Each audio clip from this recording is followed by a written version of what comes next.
If we cannot build our own platforms, if we continue to farm the digital plantations of companies like Meta, do we actually want to be free?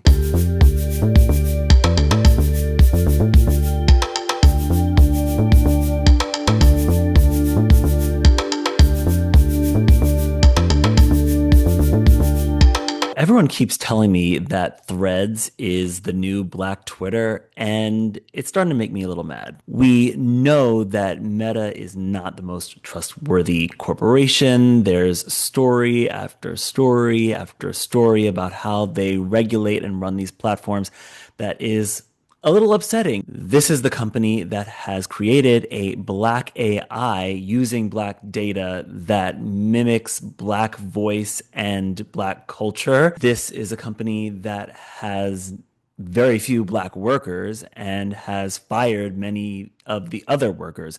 So I feel like maybe we can do better. And thankfully, Blacksky, I think, is doing better. Today, I'm going to interview Dr. K, who is the community and safety steward for Blacksky. And Dr. K researched Black Twitter when they were getting their PhD and talked about the ways that platforms do not protect Black women.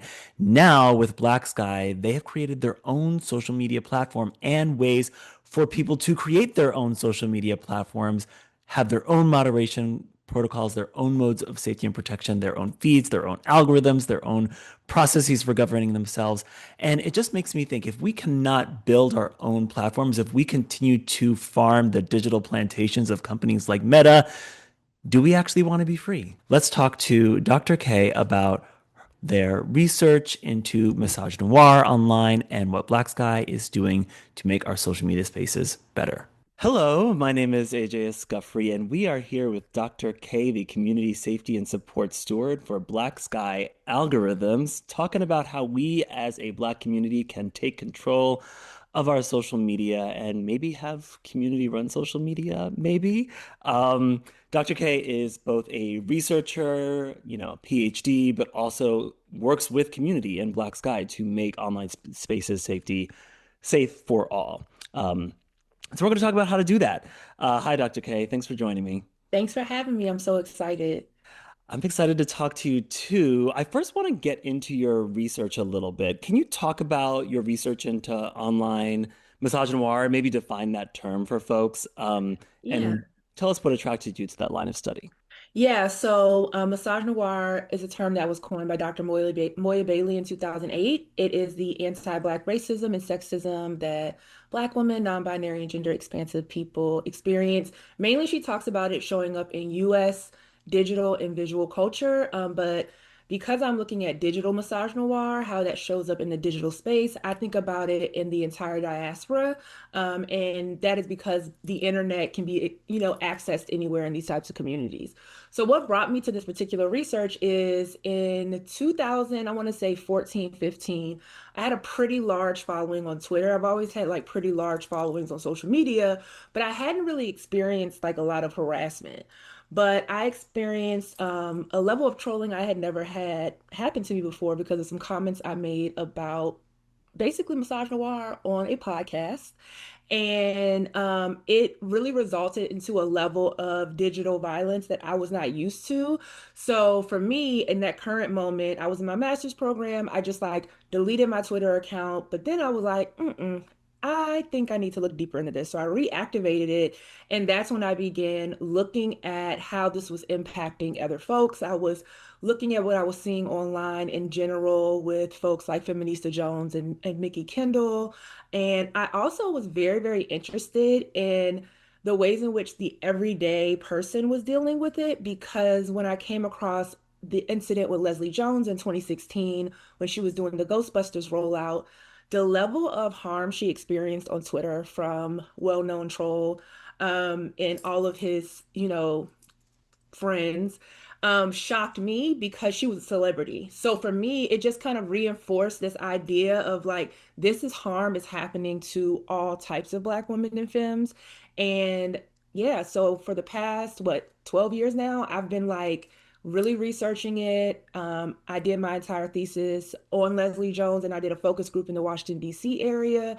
And then when I got into my doctoral program, I focused on particularly the harm reduction tactics that the everyday person was doing, that was not a part of like the typical blocking, muting, reporting in reference to Massage Noir, because I really had like a sneaky suspicion after my master's research that the platforms that we are used to using were not going to actually have any type of recourse. They weren't actually interested in saving or even protecting Black women in films. So it was important for me to be able to like get those qualitative interviews to hear people's stories and then be able to really just build out a very like I want to say like a thematic sequence around like how this shows up, what they're doing to protect themselves, in hopes to become a practitioner.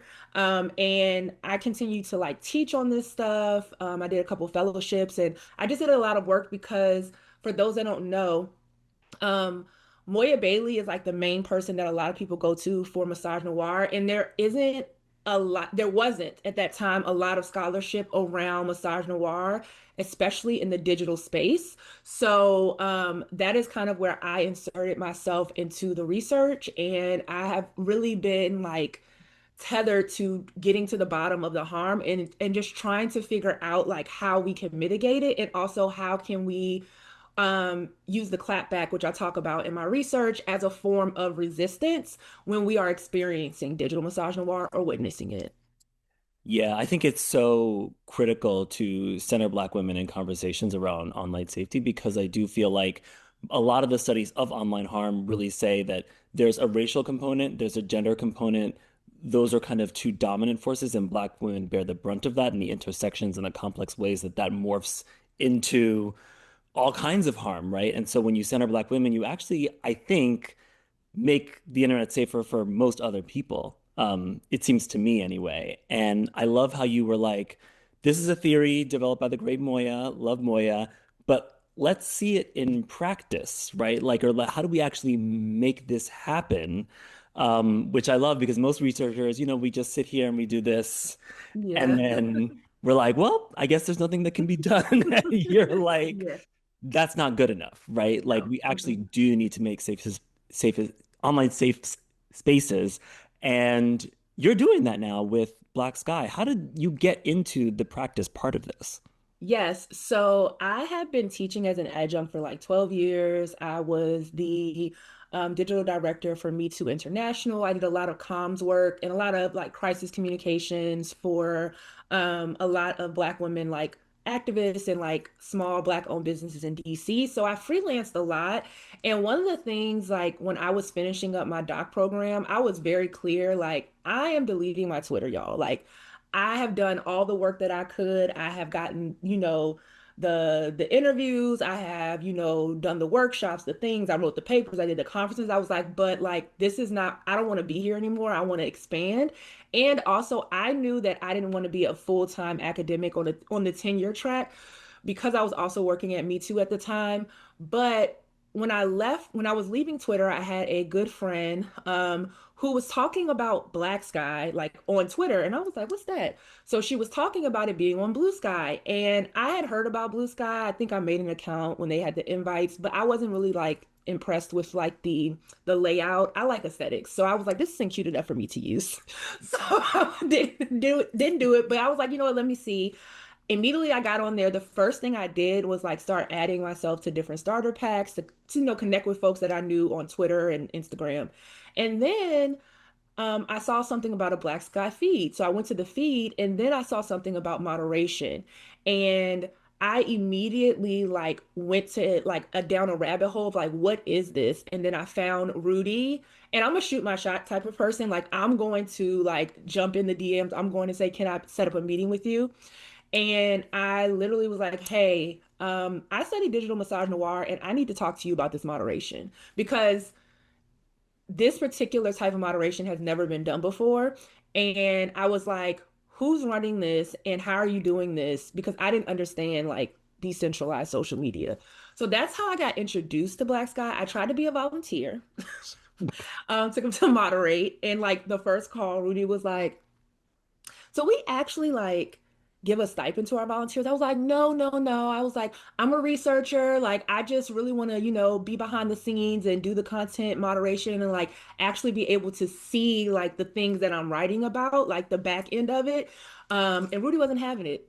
And from there, it kind of just blossomed into an opportunity for me to actually put like my theories, the things that I had written about into actual practice and praxis, which I think was really fulfilling for me because I wasn't sure what my long-term job was going to be, but I knew that I needed to be doing like the work. Like I needed to be like actually creating policies and changes in these types of spaces. And I wasn't really sure at that time how I was going to do it. And luckily for me, Blacksky has been allowing me to do that.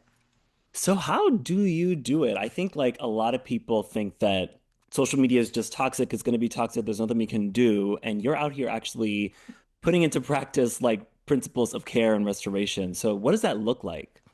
Yeah, so when I first started moderating, most all of the moderators were anonymous. But when I met with Rudy, because of how passionate I was about my research and things like that, and because I had already been like publicly speaking about this, Rudy said, "Do you want to remain anonymous?" I said, "No." I said, "I don't want to remain anonymous because I want people to know that there is someone behind the scenes who actually like has not only like experienced it, but has done the research to really like look at how to make this better." So, one of the first things I did when I had started like doing moderation, because that was my first time actually ever doing any type of moderation, was I just was really just paying attention to the type of content that was coming in, and then also taking note that at that time we only had two labels, and those labels were did not cover all of the things that we experience as Black folks. So for I want to say maybe it was about maybe like 4 or 5 months, I just was heads down moderating. I was doing like write-ups on my own blog at that time, talking about my experience. I was sharing information online, and just trying to talk to folks about their experiences with moderation and started really engaging with the community. So like really like talking to folks, positioning myself as an expert around massage noir and digital massage noir was really helpful to like folks feeling comfortable enough with like telling me about the things or me being able to ask questions, just trying to understand better like how do we create this safe community. Even though like I always say in every talk, everything that I do, like there's no such thing as a safe internet, but there is a such thing as a safer internet, and that's through Mm. mitigation. And from there, after like moderating for like 5 months straight, I was like, okay, we need to expand the labels. So I, took that data from when I was moderating, the notes that I was taking, and I suggested all of these labels. And I used our People's Assembly to ask folks like, do you all think these labels are something that you want? People were on board and we were able to implement it. And I think that for me was the first moment I realized that like, oh, no, no, no, you can actually like do the thing to create the space that people deserve. And I would say like from then on, like I really became really engaged with the community. So I went from being like the first contracted uh community, I forgot what Rudy called it, like community moderator or something. And then like him and I had a long conversation and he was like, you seem to really engage with the community. And I think that that is something that informs how you lead the moderation. So we came up with my title, Community Safety and Support Steward. And I think that's where I really started to not only like pay attention to what was happening in the world, like how things were evolving, but also paying attention to how people were identifying harm on the feed, but that not translating to reports in the moderation queue. And that's when I realized there was a gap in education around like what is considered harm, what is considered massage noir, anti-blackness, anti-black rhetoric, and that like there weren't levels to it, right? There isn't like a massage noir light, right? So I think that for me in particular, listening to the community, really like paying attention to the reports those first 5 months, like that was like my main focus. I cleared at least with the other moderators about like 12,000 reports. Like I was in the backlog going in. Like I was really like going in there because I really was trying to one, clear it out, but also get an understanding of like what people were reporting to see like if they had an understanding, and that helped me like better educate the community on like how to mitigate the harm. So yeah, I would say that's how I've been able to create this space. And then also just really working with a really great team of folks who are all organizers and really focusing on like, how do we make the community feel empowered? And I really stress that like that empowerment, that self-determination comes from knowing that like if someone harms you, that there are actual like measures in place to protect you from that harm and to mitigate that harm. Ooh, I'm getting chills. That's like it's so powerful. I mean, I'm a millennial. I've been on social media for like over 20 years now, Mhm. and there's never been any expectation that there's a real human who has my experience who's looking out for me, let alone a team of people, let alone that I can actually then inform that process on this at the same time. And I think people just they don't expect it online, and so then they stop expecting it in real life, Yeah. and then we just let harm perpetuate. Like you were saying, people were actually experiencing harm and they weren't even reporting it because we become so used to not being cared for, right? So this idea that you can actually be cared for online is just like it's honestly mind-blowing, and I love that you were just able to talk through like all of the work that takes because that's not easy, right? You had to No. collect a lot of data, process it, figuring out what people wanted to say, come up with a solution, propose that to people, people give feedback, then you implement, and I'm sure it's never done, right? You're always probably Oh iterating. yeah. Yeah, we just launched two labels this week, fat phobia and ableism, because our trust and safety lead focuses more on like the day-to-day moderation now. And we meet every week, and they were bringing up in our meetings and trust and safety meetings that they saw an uptick of posts that like, yes, it could be labeled as this, but it also needs to be labeled as fat phobia and ableism. And we're just constantly like thinking about staying up to date with any of the cultural nuances, and just I can't stress enough for folks who are just in that field that like your moderation has to change with the people. Like you can't just have a certain set of labels and then wash your hands and go away, because new words happen, new things happen, and you really want to pay attention to how to mitigate these very particular forms of harm. I love that because that's what corporations don't do. They're like focused on liability. So, the things we know, like violence, child sexual assault, direct threats of like, I'm going to kill you, whatever. And those have like been unchanged for years, but they're not getting the nuanced ways that people get around that stuff, right? In order to enact harm because we know it's still happening. And you started to talk about it a little bit. Can you say a little bit more about what it means to moderate platforms centering misogynoir, black women, femmes, non-binary people, but then also understand that there's like intersections. You talked about ableism and fat phobia. Um, yeah, is it just like you kind of look at what's happening and you kind of add labels as you go? What are the other kinds of labels you have? I'm assuming things of multiple labels and there's multiple levels of what you do when you find out that someone's in violation. So get a little bit more into the weeds about that if you can. Yeah, so as far as like how we decide labels, it's really organic at this point where I already have like labels that we need to employ, but I also know that there's like a process, right? So I have like a running list in my head, a running list in my notebook, and in my trust and safety lead, like we talk about that like consistently, right? What labels do we want to employ? But we are very clear in the trust and safety team that like when it comes to certain labels that we want to employ in the future, we do want to have like folks within those particular communities make sure that like we have a clear understanding of what we're looking for, right? So like for fat phobia and ableism, fat phobia was easy. I'm fat. Like that wasn't a hard one for us. As far as ableism, I'm neurodivergent and I'm also disabled, and we have other folks on the team who are also neurodivergent. So, and I'm an advocate and I do a lot in the community. So for me, I know some of the nuances around how our community can be ableist with the way that they talk about things, even if they're not maybe fully aware of the impact of that. So for us, it is just a ongoing conversation of the things that we are noticing. It's also a lot of like research and staying tapped in. One of the things that, like I said early on to a lot of the volunteer moderators, is that like you have to be aware of what's happening, particularly in like Black popular culture, but also in all the people that are involved in our particular thing, right? And you also, if you're seeing an influx of reports about a specific thing, you should be doing research to know what that is about. There were plenty of terms that I had never heard of, right? But I made sure that I was doing the research on that.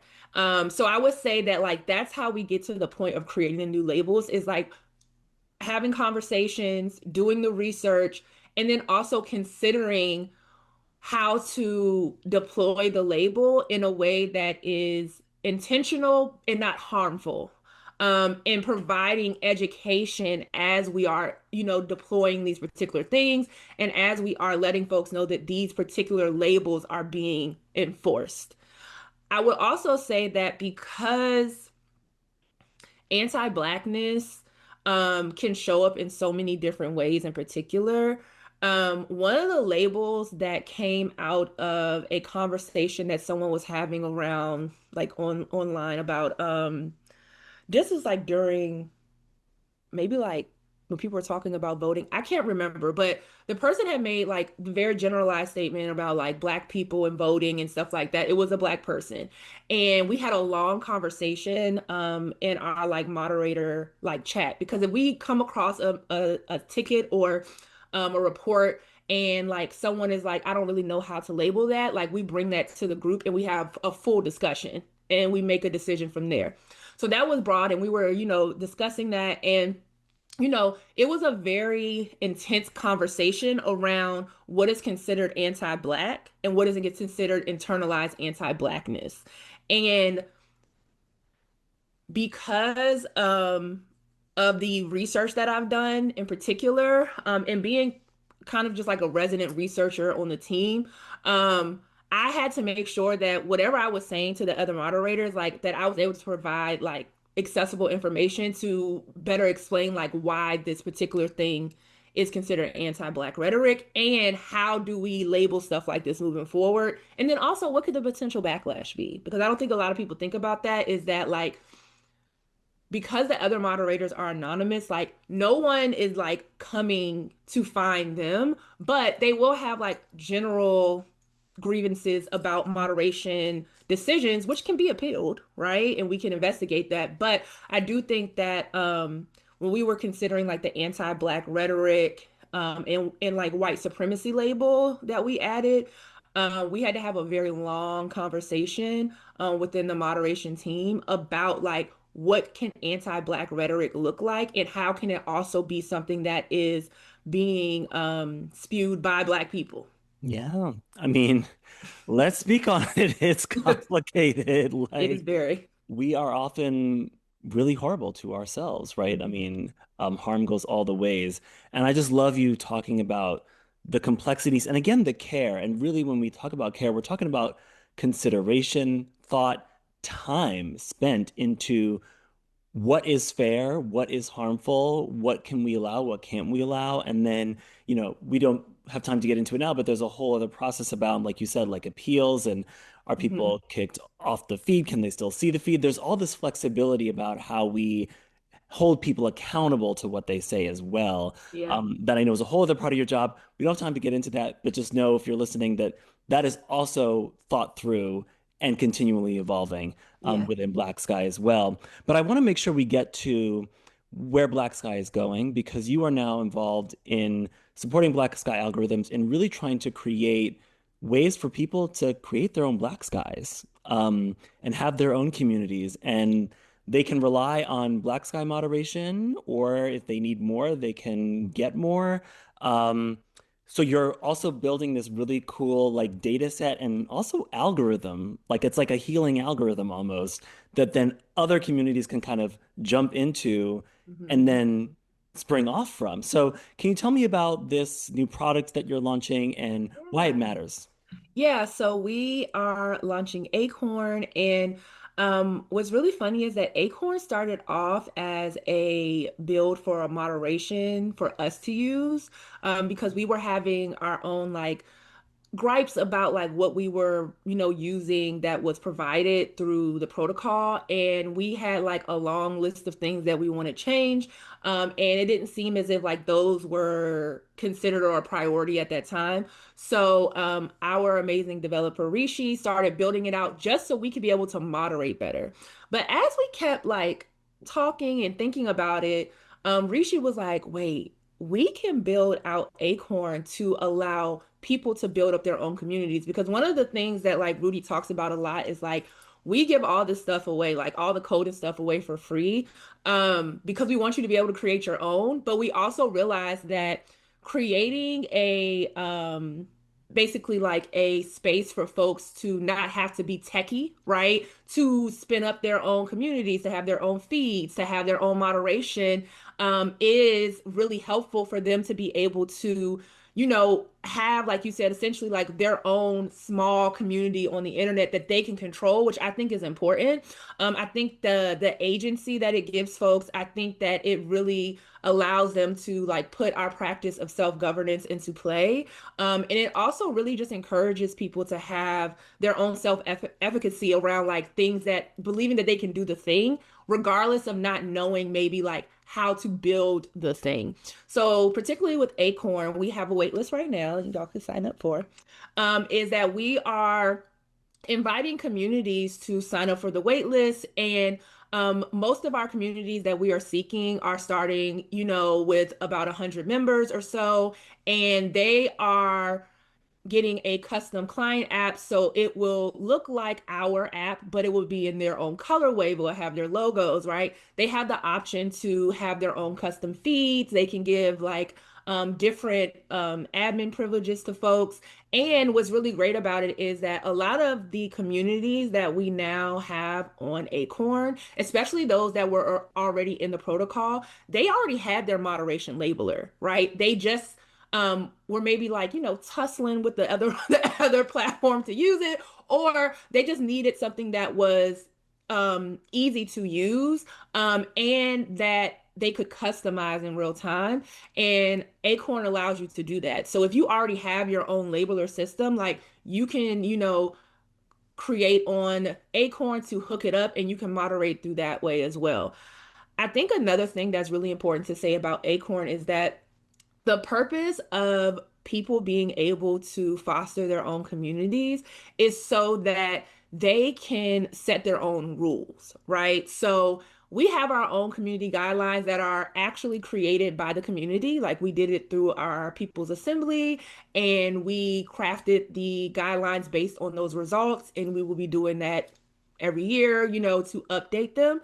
And that particular model of like self-governance and like really talking back and forth in the community is also really helpful as other folks build their communities as well. I also think that it's also kind of cool because like you get to like have it very cute to the way you want it to look, right? But you don't have to actually like do all the coding and the tech stuff. And as someone who is not a techie, right? I'm the non-technical team member. I think that it offers a lot of value to folks and it demystifies this idea that like you cannot build your own safe community if you do not know how to actually develop it, with coding experience. And we really created Acorn so it can be as accessible as possible. And as someone who has beta tested it and launched my own community, I can say that is absolutely true. I don't know how to code beyond the HTML that I did 20 years ago for MySpace or whatever. And I set it up in like an hour. I got the colors. It looks cute. I have my own starter pack for my own people so that when someone joins my network, they immediately follow all the other people that they need to follow. You do get the moderation in there, though I am relying on Blacksky right now because I trust y'all and it's a very small community. And yeah, I got my custom feeds, where you can kind of set your own vibe, as well as having all the other Black Sky and Blue Sky feeds Mhm. available to folks. So if you're starting a community, it also means that you can have just 30 people, but they'll open the app because they're getting everything from Blue Sky at the same time, right? So Yep. it's not all reliant on you. And I think it is like everyone's starting Signal group chats or Discords or Slacks. And I feel like this is what people really want, where they can have their own community space, but also still be connected to the broader space and for it to look cute. Because let's be honest, people want to open something on their phone that looks cute. They don't want to just see something basic Yeah. and boring. Yeah, it's really about the aesthetics at this point. Like, I mean, if we're spending so much time on our phone, you might as yeah, well look at something. Like I just did my nails today, and now I like looking at my hands because they look cute in exactly. their process. Exactly. So there's so much to this, and I really thank y'all for doing this because I think that online communities should mirror our physical communities. And in our physical communities, not everyone's invited to every space. There are spaces that are run by specific people for specific purposes, but you can still go out in the street and be in public as well. And I feel like what's wrong with social media is that we don't have that level of control and intimacy and care that we can. And you all really are creating like revolutionary infrastructure for this. In addition to the fact that that login that you have doesn't just give you Blue Sky, it gives you access to the whole ecosystem of app protocol apps, which include photo, video, streaming apps, etc. So I can't promote this product enough and I can't promote y'all enough because y'all are really doing revolutionary work. And I really think that you, Rudy, the whole Blacksky team will be written up in the history books for like helping liberate us from these corporate digital plantations that are like extracting from us and harming us. So Yes. thank you so much for the work that you do.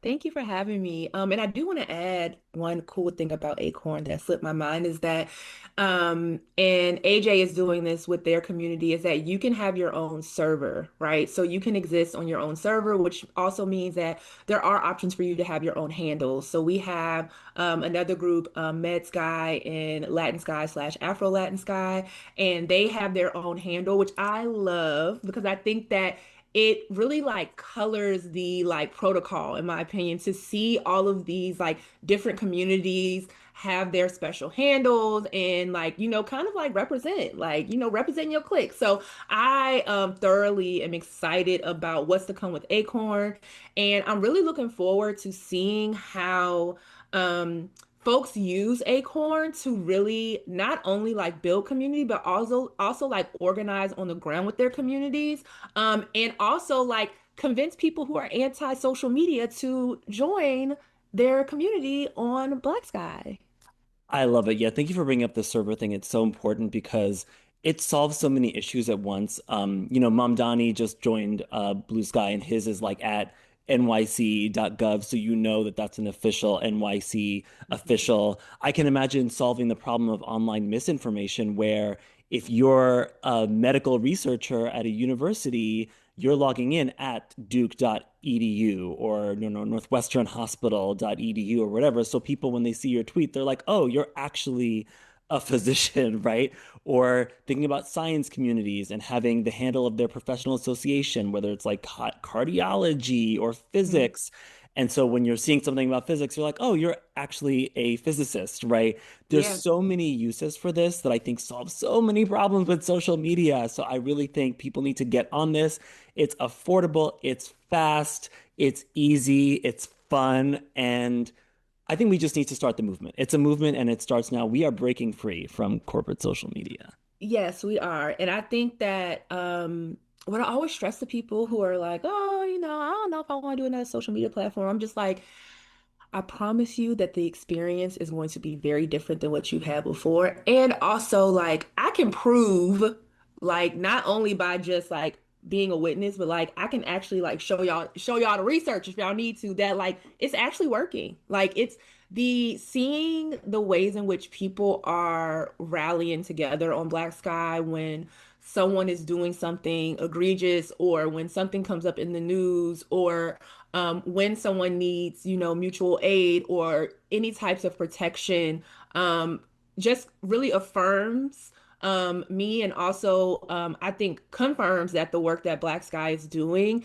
is really changing how we view community in digital spaces, and really like bringing what we have always seen within our Black community when it comes to really, you know, coming together when people are in need and recognizing when things are wrong.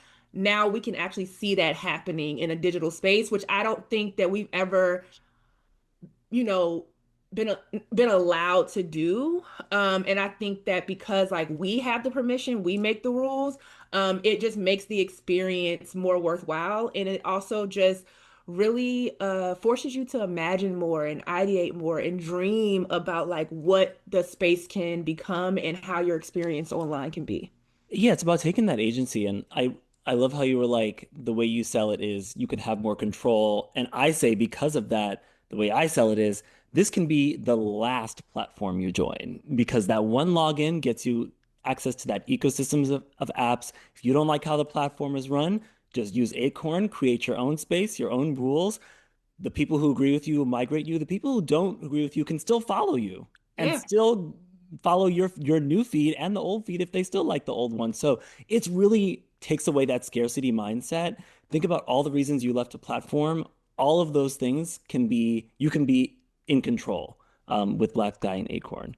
exactly. And you also have a moderation tool that focuses on your needs, which I think is something that needs to be shouted from the rooftops in the mountaintops because I'm constantly always getting Google alerts and seeing, papers and people, screaming about the experiences they're having on other apps dealing with like, all types of like racism and misogynoir. And I'm just like, it is possible. Um, but it's only possible in spaces where we have the actual control of making sure that our people are safe. Ashe, that's the last word. I could talk to you for hours, but I know you have to go. Thank you so much, Dr. K, for taking the time. I really appreciate it. And thank you for your work. Thank you so much for having me.